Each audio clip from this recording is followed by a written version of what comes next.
இப்போது இருக்கின்ற அரசியல் யாப்பு குடியரசு அடைந்த பின்னர், இலங்கை குடியரசு அடைந்த பின்னர் இரண்டாவது தடவையாக செய்யப்பட்ட யாப் 1978 யாப்.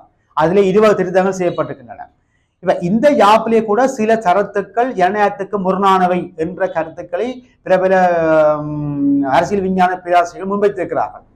அப்படியான நிலைமையோடு இருக்கின்ற பொழுது இந்த அரசாங்கத்தை பாதுகாக்கின்ற இந்த பயங்கரவாதத்துக்கு எதிரான சட்டம் மூலம் அந்த ஜனநாயகத்தை முழுமையாக மீறுகின்றது, மக்களுடைய ஜனநாயக உரிமைகளை மீறுகின்றது, மனித உரிமைகளை மீறுகின்றது.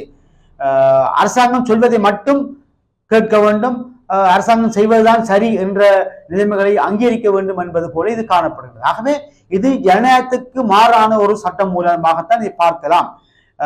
தடுத்து வைத்தால் 90 நாட்கள் வரை விசாரிக்க முடியும் என்பதும்,